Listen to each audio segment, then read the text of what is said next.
legal expert joins us to break down Trump's litany of legal woes and reads between the lines when it comes to Jack Smith's strategy to hold Trump accountable for January 6th.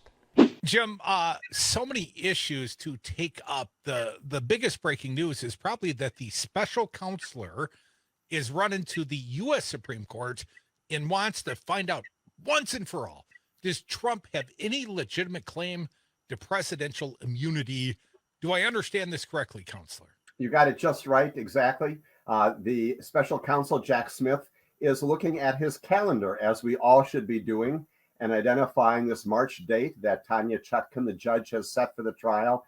And he's counted the days, he's counted the weeks, and he says, geez, this is pending right now before the D.C. Court of Appeals on precisely the issue identified, which is whether or not this absolutely ridiculous notion that Donald Trump is somehow immune from prosecution by virtue of his past presidency. And oh, by the way, that he also has already tried double jeopardy in the United States Senate, and for that reason cannot go forward. Neither one of those has any merit to it whatsoever. He is concerned, however, about the length of time that this may take in front of the D.C. Court of Appeals. And so, yes, indeed, there is a process by which you can say, United States Supreme Court, an issue of great concern, great focus, great interest for America. Take this up right now. Compel us to file briefs and argue it promptly. Get this resolved so we can stay on track for that March deadline that the judge has set, that we can select a jury on that day. That's what he's concerned about. And frankly, it makes perfect sense. The process itself is not unknown. It is atypical. It is not routinely invoked, but it is there to grant certiorari in a situation like this when you've got that interest. Jim, some breaking news from the Washington Post. Apparently, the Supreme Court will consider fast-tracking Trump's appeal in the D.C. trial. They have Trump's lawyers were told to file briefs on the issue by December 20th. There you go. So again, briefs coming in.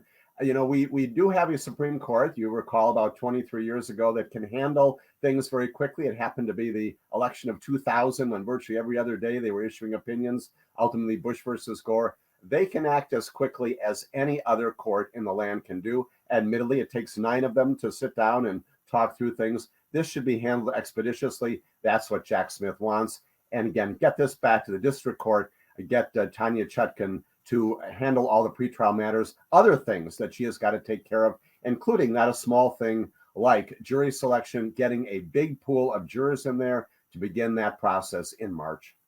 Jim Santel, our fine guest, he is also the host of Morning Canoli on the Saturday mornings. Jim, here's my concern.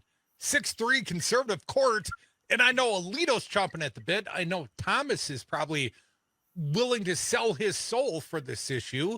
I'm less concerned about a few of the newer appointees, but should I be, Jim? Should I be worried about the math? You should be. We should all be a little worried because, as we say all the time, including Saturday morning just this past week, we can't know. We don't know until we actually see what they have decided. On this particular issue, whether or not there is presidential immunity, there's precedent from a fellow named Richard Nixon that's already out there. That should be compelling. And even putting that to one side, as I said, this is such a ridiculous issue.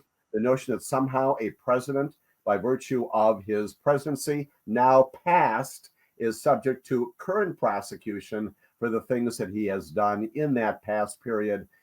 Even if they're not inclined to go along with this, if they don't want to do it, I would say that they're obliged as a pure matter of law and for the future of the democracy, if you will, to say, yes, indeed, there's nothing here to this notion about immunity by this former president. It opens up, they go down that door, it opens up a huge number of other cases out there by defendants across the country who will go back and revisit the issue of immunities generally. It changes quite dramatically the very fabric of what immunity principles have been all about.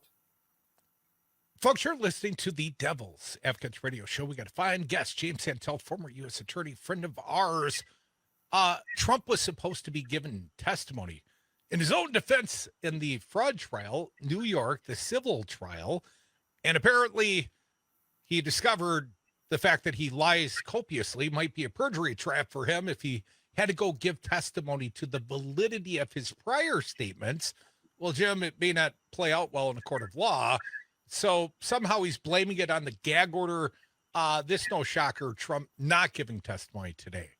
Yeah, it is a shock only that this is the first time I recall that Donald Trump declined an opportunity when a microphone is in front of him to talk, right? The reason why the so-called gag order is not applicable here, the gag order relates to things outside of court.